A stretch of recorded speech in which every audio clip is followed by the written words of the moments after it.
दोस्तों, एक झोपड़ी में रीना देवी जी रहा करती हैं। रीना देवी का एक बेटा है जिसका कार एक्सीडेंट की वजह से एक पैर खराब हो गया था।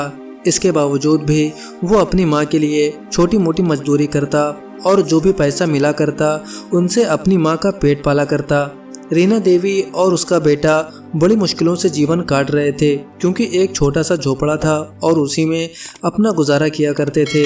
रीना देवी ने झोपड़ी के अंदर एक छोटा सा मंदिर बना रखा है और हाथ जोड़कर प्रार्थना किया करती हैं कि किसी भी तरह से हमारे अच्छे दिन आ जाए, क्योंकि अक्सर जब वो लोग बीमार हो जाते थे तो उनके पास उतने पैसे भी नहीं रहा करते थे कि वो अपना इलाज सही तरह से करा सके। अब ऐसे ही एक दिन सुबह सुबह रीना देवी प्रार्थना कर रही थी, तभी उनकी झोपड़ी में एक युवा लड़का आता है जिसने बढ़िया सूट बूट पहन रखा था। वो काफी अमीर लग रहा था। उस लड़के का नाम शौकत अली था। अब जैसे ही वो युवा लड़का उस झोपड़ी के अंदर आता है तो रीना देवी उससे कहने लगती है कि साहब आप कौन हैं। इतनी ही देर में वो युवा लड़का उनके पैर छू लेता है और कहता है कि माँ, तुमने मुझे नहीं पहचाना, मैं तुम्हारा बेटा शौकत अली। इस बात को सुनते ही रीना देवी उसे अपने गले से लगा लेती हैं और उनकी आंखों से आंसू बहने लगते हैं। इधर उस लड़के की आंखें भी भर आती हैं क्योंकि काफी दिनों बाद वो इस महिला से मिला था। दोस्तों, ऐसा क्या हुआ था जो शौकत अली रीना देवी को अपनी माँ बता रहा था और क्या होगा इस कहानी में, आगे आइए जानते हैं पूरी कहानी की सच्चाई इस वीडियो में। लेकिन वीडियो में आगे बढ़ने से पहले आप सभी से निवेदन है कि आप वीडियो को एक लाइक कर दीजिए और हमारे YouTube चैनल को सब्सक्राइब कर लीजिए। दोस्तों, ये कहानी बिहार के एक छोटे से गांव की है जहां एक मुस्लिम परिवार रहा करता है। परिवार में माता पिता और उनका एक लड़का है जिसका नाम शौकत अली है। शौकत अली के पिता नशे के आदी हो चुके थे और अपनी बीवी बच्चे पर ज्यादा ध्यान नहीं दिया करते हैं। शौकत अली की माँ थोड़ी बहुत मजदूरी किया करती और उसी से घर का गुजारा किया करती थी। समय गुजरता गया और शौकत अली के पिता को नशे की लत भी ज्यादा बढ़ जाती है। अब वो अपनी पत्नी की मजदूरी के पैसों को भी छीन लेता और उन्हीं से शराब पी लेता। वो शराब के नशे में चूर होकर अपनी मस्ती में घूमता रहता। अब शौकत अली जैसे ही 6 साल का होता है तो उसी दौरान उसकी माँ की मौत हो जाती है क्योंकि वो ज़्यादातर बीमार रहा करती थी और उनका इलाज ढंग से नहीं हो पाता था। इसके बाद जो उनके पड़ोसी थे वो शौकत अली के पिता को ताना मारने लगते हैं। कहते हैं कि कैसा पिता है तू, ना तो अपनी पत्नी की देखभाल अच्छी तरह से कर पाया और ना ही बच्चे की जिंदगी के बारे में तुझे कोई ख्याल है। अब इन सभी बातों से परेशान होकर उसका पिता अपने बेटे को अपने साथ लेकर उस गाँव से निकल आता है। वो मुंबई की ट्रेन में बैठ जाता है और वहाँ से मुंबई के लिए रवाना हो जाता है। अभी शौकत अली की उम्र महज 6 साल है। वो अपने पिता के साथ ऐसे ही जा रहा है। उसे कुछ भी नहीं पता कि आगे जिंदगी में क्या होने वाला है। समय गुजरने के साथ साथ ट्रेन भी लगभग मुंबई पहुंचने ही वाली थी, लेकिन एक स्टेशन पहले वो अपने बेटे को लेकर वहां पर उतर जाता है। उतरने के बाद बेटा अपने पिता से खाने के लिए कहने लगता है और कहता है कि पिताजी, मुझे भूख लगी है। उसके बाद वो अपने बेटे को लेकर एक होटल पर चला जाता है और वहां पर दोनों बाप बेटे बैठकर खाना खाने लगते हैं। शौकत अली सोच रहा है कि शायद पिताजी अब मेरा अच्छे से ख्याल रखेंगे और कोई भी दिक्कत मुझे नहीं होने वाली। अब खाना खत्म होता है तो उसके पिता होटल मालिक से कुछ बात करके आता है। फिर होटल मालिक उसे कुछ पैसे देता है। उन पैसों को लेकर पिता वहां से जाने लगता है। अब शौकत अली अपने पिता के साथ साथ जाने लगता है, लेकिन तभी वो होटल मालिक आकर उस शौकत अली को रोक लेता है और कहता है कि तुम्हारे पिता ने तुम्हें मुझे बेच दिया है और आज से तुम यहीं पर रहोगे और यहीं पर काम करोगे। इस बात को सुनकर बच्चे की आंखों में आंसू आ गए थे। वो अंदर ही अंदर घुट घुट कर रोने लगता है, लेकिन वो करता भी तो क्या करता। तो इसी वजह से वो होटल पर रहने लगता है और वहाँ पर अपने छोटे छोटे हाथों से बर्तनों को साफ किया करता और सभी लोगों को खाना परोसने का काम किया करता। धीरे धीरे समय बीता और उसको 1 साल बीत जाता है। शौकत अली को वहाँ बहुत कुछ झेलना पड़ा था। होटल का मालिक अक्सर उस पर पिटाई लगा दिया करता और इसी वजह से वो यहाँ रहना नहीं चाहता था। वो चाहता है कि मैं यहाँ से कहीं निकल जाऊँ, किसी और के साथ रहकर अपना जीवन व्यतीत करूँ। करूं, क्योंकि होटल के मालिक उसके साथ जानवरों की तरह सलूक किया करता था। उसके जीवन में कोई भी ऐसी चीज नहीं थी जो उसे खुशी दे सकती थी।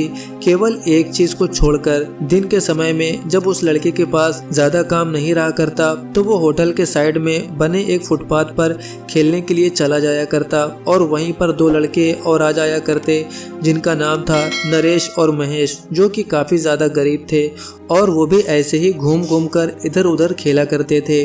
वो भी उसकी हम उम्र के थे, तो वो उनके साथ थोड़ी बहुत देर तक खेल लिया करता था, जिससे उसे सबसे ज्यादा खुशी मिला करती थी। अब शौकत अली की उम्र 7 साल हो गई थी। धीरे धीरे उसको 6 महीने और बीत जाते हैं और एक दिन शाम में शौकत अली को नरेश और महेश के साथ खेलते हुए ज्यादा देर हो जाती है, जिस वजह से वो होटल टाइम पर नहीं पहुंच पाता है। अब ये बात जैसे ही मालिक को पता चलती है कि अभी तक शौकत अली यहाँ पर नहीं आया है, तो इन बर्तनों को कौन साफ करेगा। तो जैसे ही शौकत अली वहां पर आता है तो होटल का मालिक उसे बुरी तरह से पीटने लगता है। इसके बाद शौकत अली चुपचाप पिटाई खाकर रोज की तरह उसी काम को करने लगता है, लेकिन तभी अचानक से उसके हाथ से एक कांच का गिलास टूट जाता है। तो शौकत अली बहुत ही ज्यादा डर जाता है और होटल मालिक की तरफ देखने लगता है। अब होटल का मालिक अपने पास में रखे हुए एक डंडे को उठाता है और शौकत अली को मारने के लिए उसकी तरफ बढ़ने लगता है। इतने देर में शौकत अली वहां से भाग उठता है और भागते भागते फुटपाथ के किनारे एक झोपड़ा दिखाई देता है, तो उस झोपड़े में जाकर घुस जाता है। वहां देखता है कि ये झोपड़ा और किसी का नहीं बल्कि उसके उन्हीं दोस्तों का है, जो दोस्त नरेश और महेश उसके साथ खेला करते थे, और यहाँ पर उसकी माँ भी है। अब जैसे ही माँ रीना देवी देखती है कि एक छोटा सा लड़का उनके झोपड़े में आ घुसा है, तो उससे पूछने लगती है कि बेटा तू कौन है और यहाँ पर क्या कर रहा है।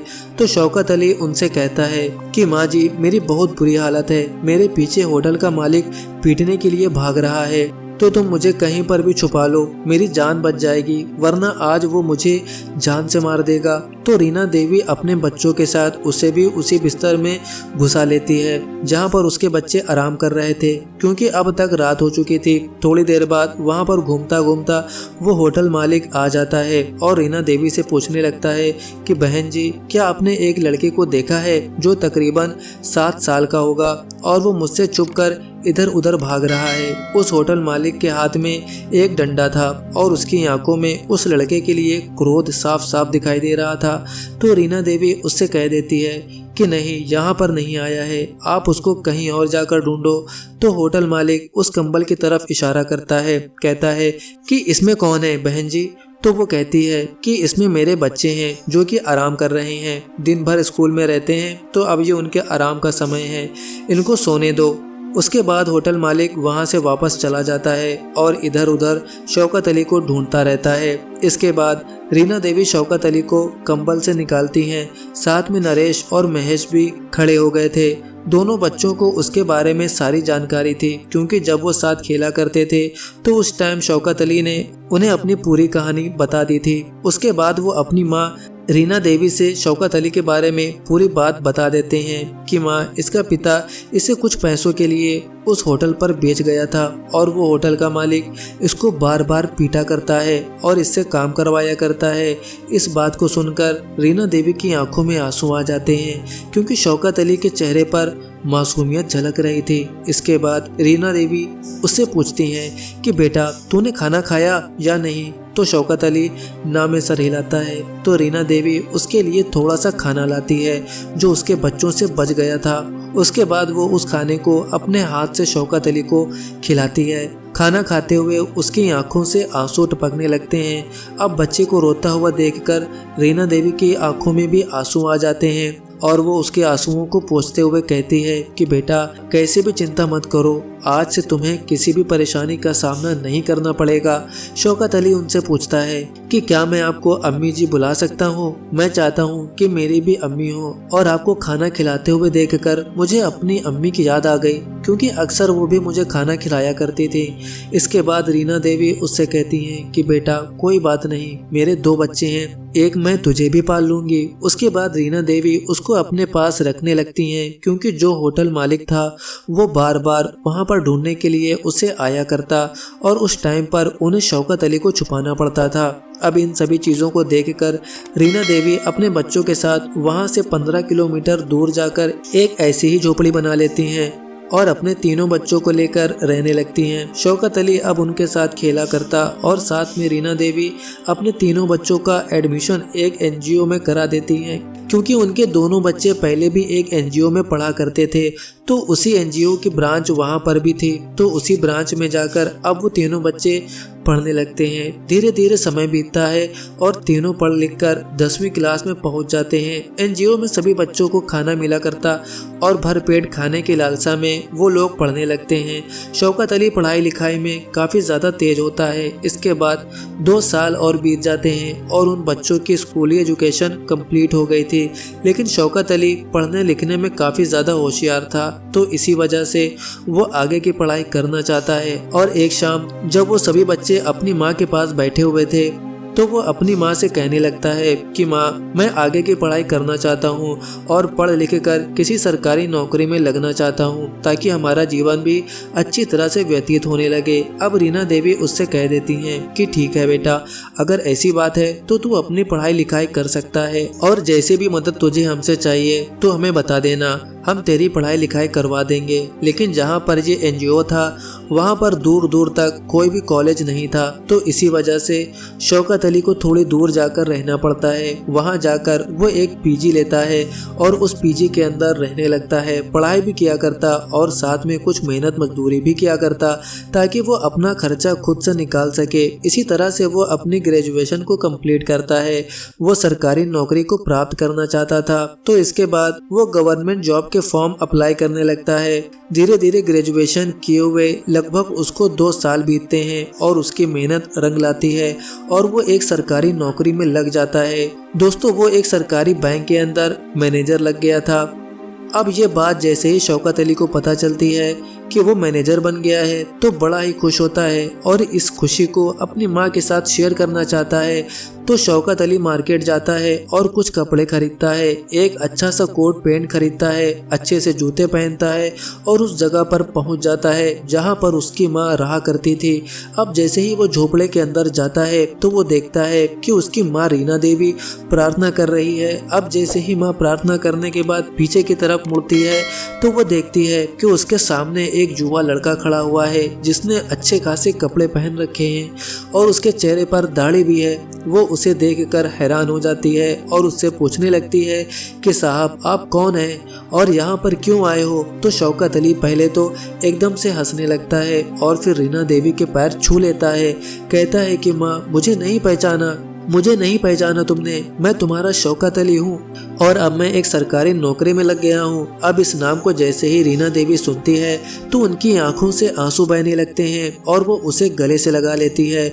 उसके बाद वो अपनी माँ से बातें करता है और बातों ही बातों में उसे पता चलता है कि उसके जो 2 भाई हैं उनमें से जो नरेश था उसकी एक कार एक्सीडेंट में मौत हो गई है और जो दूसरा भाई महेश था उसके पैर में ऐसी चोट आ गई है जिसके कारण उसे बहुत ही कम मजदूरी मिला करती है और उसी कारण से उसकी माँ और उसका भाई बड़े ही परेशान रहा करते हैं। इन सभी बातों को सुनकर शौकत अली फूट फूट कर रोने लगता है और अपनी माँ से कहता है कि माँ, अब बहुत हुआ, अब तुम मेरे साथ चलो और मैं तुम्हें एक अच्छी सी जिंदगी दूंगा। और भाई कहाँ हैं? उनको भी बुला लो, वो भी हमारे साथ चलेंगे। लेकिन जो उसका भाई था वो सुबह सुबह किसी काम को करने के लिए गया था। फिर जब आकर घर के अंदर एक अजनबी व्यक्ति को देखता है तो पूछने लगता है कि भाई, तुम कौन हो और यहाँ पर क्या कर रहे हो? लेकिन जैसे ही वो उसे बताता है कि मैं शौकत हूँ और मेरी सरकारी नौकरी लग चुकी है, अब हम लोग अच्छे से जिंदगी जिएंगे, तो इस बात को सुनकर उसके भाई की आंखों में भी आंसू आ जाते हैं। इसके बाद शौकत अली अपने भाई और अपनी माँ को अपने साथ ले जाता है और जहाँ पर उसकी जॉब लगी थी वहीं पर एक किराए का घर लेता है और उसमें अच्छी तरह से रखने लगता है। लेकिन उसका भाई इसके बावजूद भी थोड़ी बहुत मेहनत मजदूरी यहाँ पर भी किया करता है ताकि वो किसी के ऊपर बोझ न बने। शौकत वहाँ से जाकर बैंक में ड्यूटी किया करता है। अब एक दिन शाम को जैसे उसकी ड्यूटी कंप्लीट होती है तो वो बाहर निकलता है और बैंक के दरवाजे पर एक बेहद ही बुजुर्ग व्यक्ति को देखता है जिसकी लंबी लंबी दाढ़ी बड़ी हुई थी और देखने से काफी ज्यादा बीमार लग रहा था। तो शौकत अली बहुत ही ज्यादा दरिया दिल था, तो वो उसके पास जाता है और उससे पूछने लगता है कि बाबा तुम कौन हो और यहाँ पर क्या कर रहे हो। तो उसके बाद जैसे ही वो व्यक्ति अपने बारे में बताता है तो शौकत अली को पता चल जाता है कि ये व्यक्ति कोई और नहीं बल्कि उसका वही पिता है जिसने उसे चंद पैसों के लिए उसे होटल पर बेच दिया था और अपनी जिंदगी में मस्त हो गया था। इसके बाद शौकत अली वहां से खड़ा होता है और उस व्यक्ति से बिना कुछ कहे अपने घर चला जाता है। तो आज उसके चेहरे पर मायूसी साफ साफ दिखाई दे रही थी। उसकी माँ इस मायूसी को देख लेती है और उससे पूछने लगती है कि बेटा क्या हुआ, तुम इतना परेशान क्यों हो। तो उसके बाद शौकत अली इस व्यक्ति के बारे में बता देता है और कहता है कि वो मेरा बाप है जो मुझे होटल पर बेचकर चला गया था। इस बात को सुनने के बाद उसकी माँ उससे कहती है कि बेटा अगर ऐसी बात है तो तू उन्हें किसी अच्छे से हॉस्पिटल में दिखा दे और उनका इलाज करवा दे। आखिर वो तेरा बाप है, भले ही उसने तेरे साथ जो कुछ भी किया था लेकिन तुझे अपना फर्ज निभाना चाहिए। इस बात पर शौकत अली को गुस्सा आता है और वो अपनी माँ से मना कर देता है। कहता है कि माँ ऐसे बाप को मैं क्यों दिखाऊं जिस बाप ने मुझे छोटी सी उम्र में एक व्यक्ति को चंद रुपयों के लिए बेच दिया था। ऐसे बाप को दिखाने का कोई फर्ज नहीं बनता है। लेकिन तभी उसकी माँ उसे समझाती है, कहती है कि बेटा भले ही उसने तुझे पाल पोस कर बड़ा ना किया हो लेकिन तुझे जन्म दिया है और जन्म देने के आधार पर वो तेरा बाप हुआ तो तुझे उनकी सेवा करनी चाहिए और यही इंसानियत का धर्म होता है। इस बात पर शौकत अली के दिमाग में भी ये बातें घूमने लगती हैं और उसे इस बात का एहसास होता है कि उसे अपने पिता को कहीं ना कहीं दिखाना चाहिए। उसके बाद वो बैंक जाता है। बुजुर्ग व्यक्ति वहीं पर खड़ा हुआ था तो वो अपने पिता को वहां से उठाता है और हॉस्पिटल में एडमिट कराता है और उनका इलाज करने के लिए डॉक्टर साहब से बोल देता है। अब डॉक्टर साहब जैसे ही उसका टेस्ट करते हैं तो शौकत अली को बता देते हैं कि इन्होंने ज़्यादा शराब पी है जिस कारण इनके लीवर और फेफड़े दोनों खराब हो गए हैं। तो शौकत कहता है कि डॉक्टर साहब आप अपनी कोशिश कर लीजिए, बाकी जो होगा खुदा पर छोड़ दीजिए। अब पिता का इलाज चलता है लेकिन कुछ दिनों बाद डॉक्टर साहब उसे बता देते हैं कि आपके पिता इस दुनिया में नहीं रहे हैं। तो शौकत अली उनको दफन करके अपने बेटे का फर्ज निभाता है और उसके बाद अपने परिवार के साथ वहां पर रहने लगता है। इसके बाद माँ शौकत से कहती हैं कि बेटा अब तू शादी कर ले। इस पर शौकत अली पहले तो मना करता है, कहता है कि माँ ऐसा नहीं है, पहले भाई की शादी होगी क्योंकि वो मुझसे बड़े हैं। लेकिन तभी रीना देवी उससे कहती हैं कि बेटा ऐसा नहीं होगा क्योंकि ये विकलांग हो चुका है तो इसकी शादी तो बड़ी मुश्किल से हो पाएगी। अगर हो जाएगी तो बाद में देख लेंगे लेकिन तुम्हें शादी कर लेनी चाहिए। इसके बाद शौकत अली भी शादी के लिए राजी हो जाता है और कहता है कि माँ तुम ही मेरे लिए कोई लड़की ढूंढ दो जिससे मैं शादी कर सकूं। तो उसकी माँ एक मुस्लिम लड़की को ढूंढती है जो अच्छे घर परिवार से थी। इसके बाद शादी तय करके 1-2 महीने में ही शादी हो जाती है और शादी होने के बाद शौकत अली की पत्नी भी उसी घर में आकर उनके साथ रहने लगती है। कुछ दिनों बाद शौकत अली अपने लिए एक अच्छा सा घर बना लेते हैं और उसी घर के अंदर पूरा परिवार शिफ्ट हो जाता है। घर के एक कमरे में शौकत अली की माँ पूजा पाठ किया करती है और दूसरे कमरे में उनकी पत्नी नमाज पढ़ा करती है और इसी तरह से परिवार गुलदस्ते की तरह खिलखिलाता रहता है। फिलहाल शौकत अली के 2 बच्चे भी हैं जो काफी बड़े हो चुके हैं और अच्छे से पढ़ाई लिखाई कर रहे हैं। शौकत अली की माँ बुजुर्ग होने के कारण उनकी मौत हो गई है और उनका जो भाई था वो भी उनके साथ ही रहा करता है। अभी तक उसकी कोई भी शादी नहीं हुई है लेकिन शौकत अली अच्छे से उनकी देखभाल करता है। तो दोस्तों ये थी कहानी एक लड़के की जिसके पिता ने कुछ पैसों के लिए उसे होटल पर बेच दिया था लेकिन बाद में उसने अपनी जिंदगी को कुछ इस तरह से जिया और जिंदगी में एक नई मिसाल कायम कर दी। आप क्या कहना चाहते हो शौकत अली के बारे में? आप क्या कहना चाहते हो रीना देवी के बारे में? आपकी जो भी राय है कमेंट करके बता सकते हैं। अगर कहानी आपको ज़रा भी पसंद आई हो तो हमारे YouTube चैनल को सब्सक्राइब कर लीजिए और वीडियो को भी एक लाइक कर दीजिए। मिलते हैं फिर से एक नई और इंटरेस्टिंग कहानी के साथ। तब तक के लिए धन्यवाद। जय हिंद, जय भारत।